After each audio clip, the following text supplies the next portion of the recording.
Okay, so can I use any type of pool cue with any type of pool game? Well, there's quite a few different types of pool game, and yes, you can, I guess. You can use any cue, but it's not going to be the ideal piece of equipment for the game that you're playing. So let me explain to you why you'd have all sort of different sorts of cues. If you're going to be playing English pool, that's played with a 1 7/8 of an inch size cue ball, the smallest cue ball that you'll be playing with. And so therefore, the cue has an 8mm to 9mm size tip. Okay, so it's a smaller size tip because it's a smaller size ball.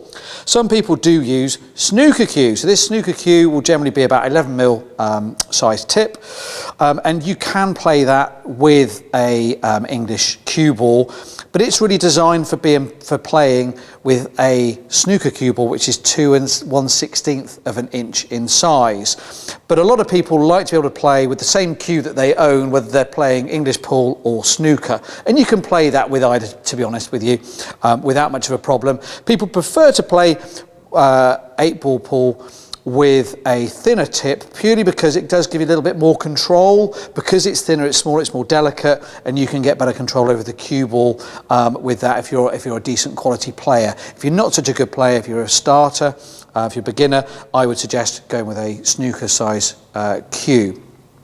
You move on up then to American pool. So as we covered off in other videos, the difference between the two sizes of balls is a big difference between that 1 7/8 of an inch and that which is 2 1/4 of an inch.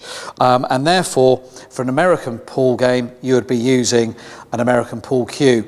And the difference really here is, rather than having a brass ferrule, which is what you've got here, you've got a plastic style of ferrule here, and you've got a 13mm size tip. And the reason that it's a larger size tip and they use the plastic ferrule is because this cue ball is so heavy. If you're using brass, you'll tend to find that the contact that you'll make with it can be quite harsh, and it loses its feel. That's what players will sort of feedback, is you can't really feel the shot, which this has got a bit more give in it, and you can feel the shot a little bit better by using that type of cue tip or that type of cue with that type of ball.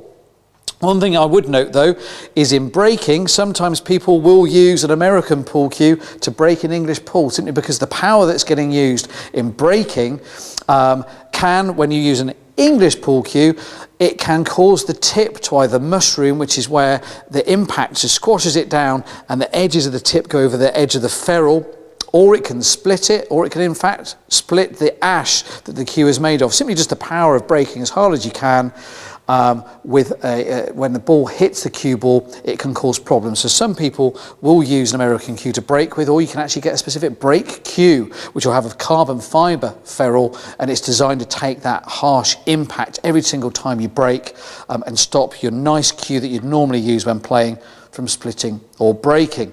So hopefully that's given you a bit of insight into why you'd have a different type of cue for the different game. Yes, you could use all the different ones with the different ones, but my advice would be use the right cue for the right game. I hope that's helped. I look forward to catching you in our next video.